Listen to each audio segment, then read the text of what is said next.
This is All India Radio, and I'm Minoti Chatterjee with the Midday News. The headlines: Relief and rescue operations in flood-ravaged Kerala on war footing. NDRF deputes highest ever 58 teams in a state.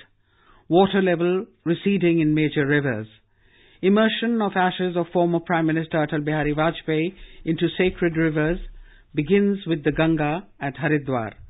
In Jammu and Kashmir, Army foils infiltration bid along LOC in Uri sector, 1 terrorist killed. In Bihar, Janata Dal United expels its state party General Secretary, Rajiv Raut, allegedly involved in Muzaffarpur shelter home sex scam.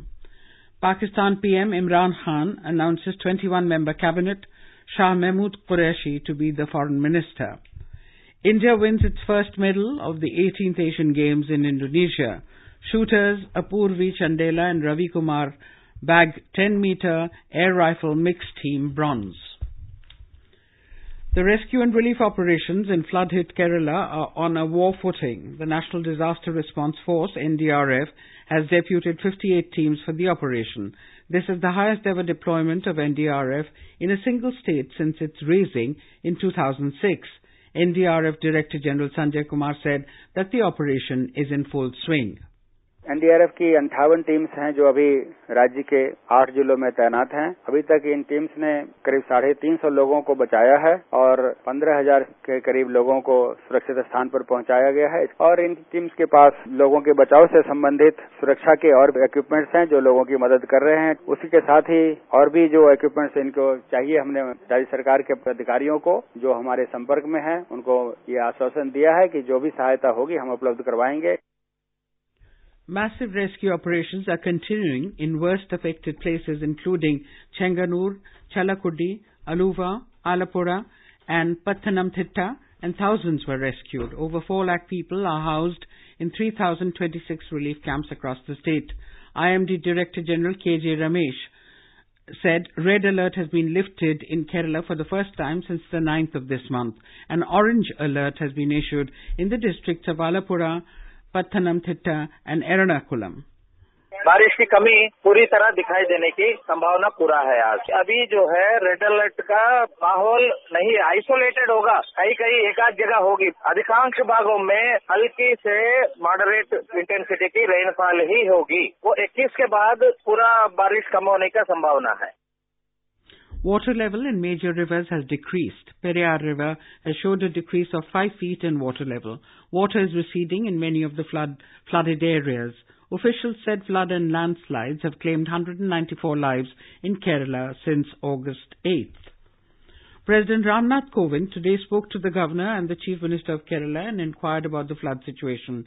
He acknowledged the grit and resilience of the people of Kerala in coming together in this trying hour. Mr. Kovind assured the people of the state that the entire nation is with them. Meanwhile, Naval Air Station INS Garur at Kochi has been cleared for operating civil flights commencing tomorrow morning. Cochin Naval Base will also start operations with ATR-72 from tomorrow. A joint team comprising representatives from DGCA, BCAS, CISF, AAI and Indian Navy carried out inspection of Cochin Naval Base today to check the feasibility of scheduled operations from there. Civil Aviation Minister Suresh Prabhu has said scheduled domestic airlines have mounted additional flights to and from Trivandrum, Calicut and Coimbatore airports to minimize passenger inconvenience. In a tweet, Mr. Prabhu said 9 foreign carriers have also rescheduled their flights to and from Trivandrum. In Karnataka, rescue and relief operation continues in Kodagu and other parts of Malnad region despite inclement weather and sporadic landslides. Kodagu Deputy Commissioner P.I. Srividya said that an NDRF team which was assigned to rescue Mokadulu villagers was stranded at Bhagamandala after a massive landslide. Over 3,000 people are sheltered in 31 relief camps in Kodagu. Chief Minister H.D. Kumaraswamy is in Kodagu and monitoring the situation. President Ramnath Kovind spoke with him today and asked about the rescue and relief operations. More from our correspondent.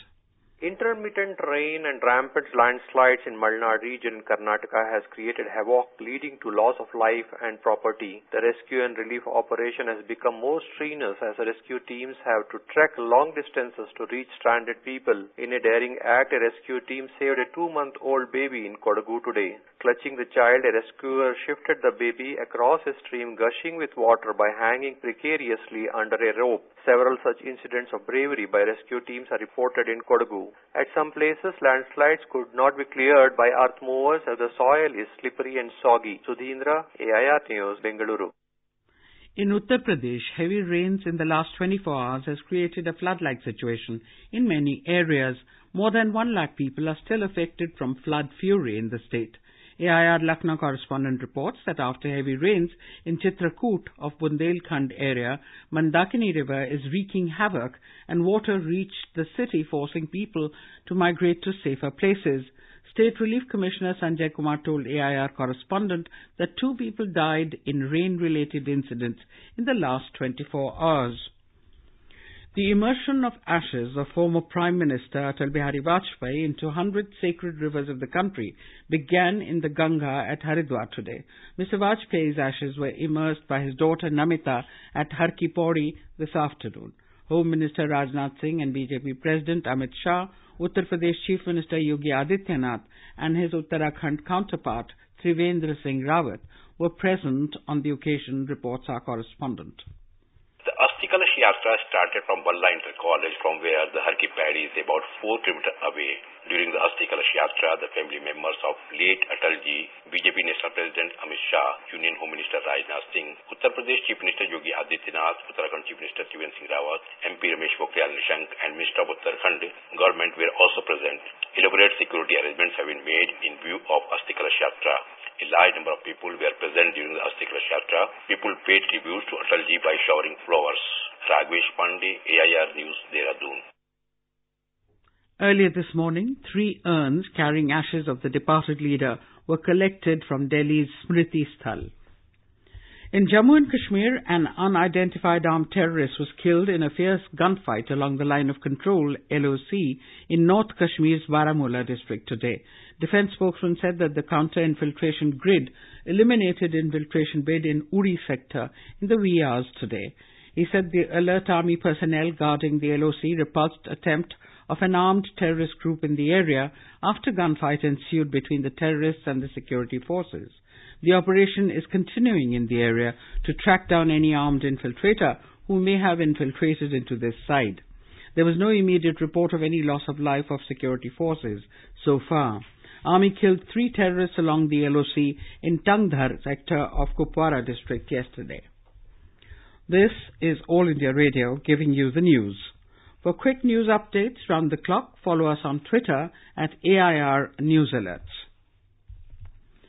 In Bihar, Janata Dal United expelled its state party General Secretary Rajiv Raut, allegedly involved in Muzaffarpur shelter home sex scam. He is son of former Social Welfare Minister Damodar Raut. CBI is likely to interrogate politicians and several IAS officers in the sex racket case, whose names figured in call details record of main accused Brajesh Thakur.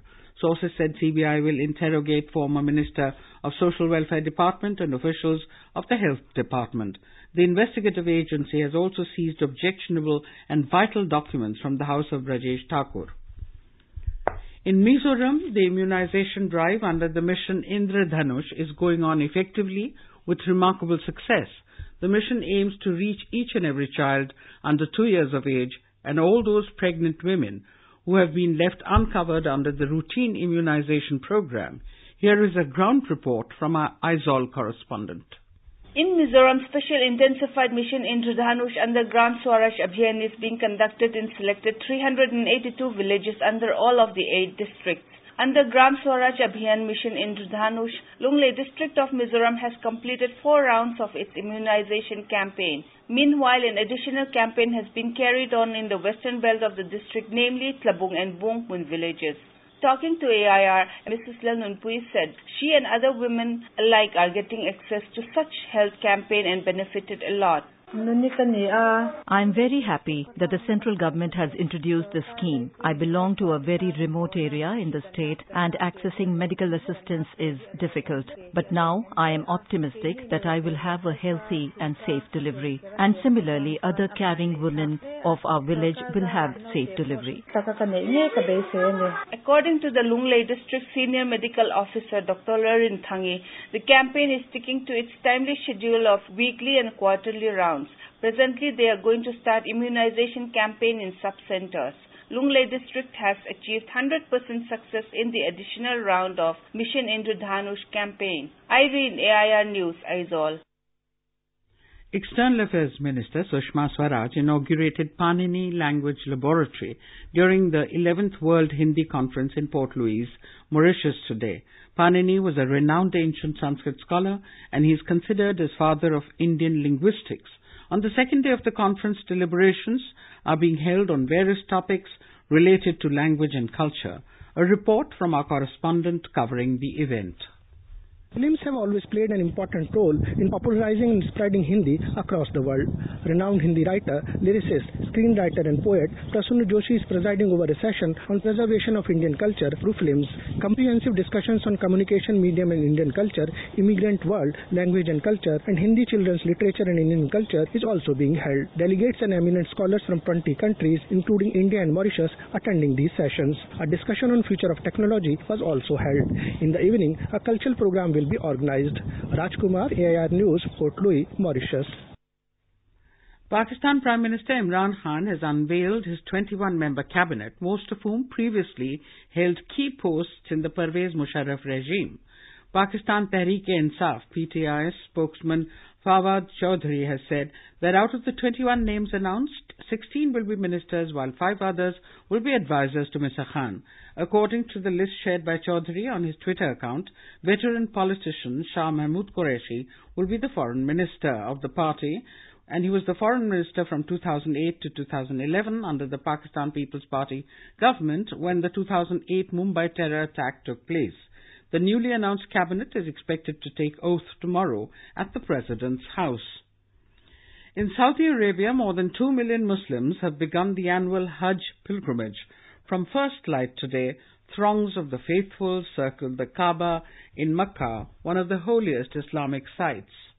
Nearly 175,000 pilgrims from India are performing Hajj this year.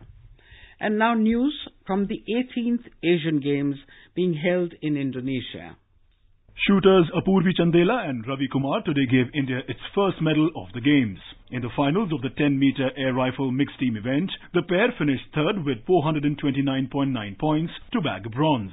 Chinese Taipei took home the gold, while China settled for the silver. However, in the 10-meter air pistol mixed team event, the Indian pair of Manu Bhakar, the 16-year-old Commonwealth Games and World Cup gold medalist, and Abhishek Verma failed to qualify for the finals after they ended 6th in the qualification. It was an upset in wrestling as Sushil Kumar, who won a bronze at the Games in 2006, was beaten 5-3 by Adam Batirov in the men's 74 kg qualifications. Sushil is now out of the gold medal race, but still has a chance for a medal with a repesage. Bajrang Punia and Sandeep Kumar, however, made it to the quarterfinals of their respective categories. In swimming, Sarjan Prakash and Srihari Nataraj today qualified to the respective finals, while Sarjan finished second in the heats of men's 200 meters butterfly event. Nataraj ended first in the men's 100 meters backstroke qualifications. In rowing, Om Prakash and Swarn Singh qualified to the men's doubles sculls finals with a first place finish in the heats.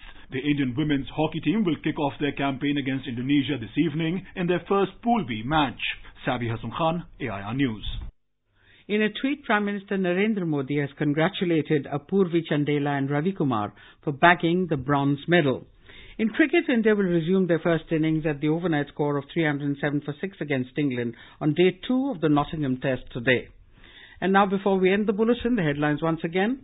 Relief and rescue operations in flood-ravaged Kerala on war footing. NDRF deputes highest ever 58 teams in a state. Water level receding in major rivers. IMD withdraws red alert from all districts.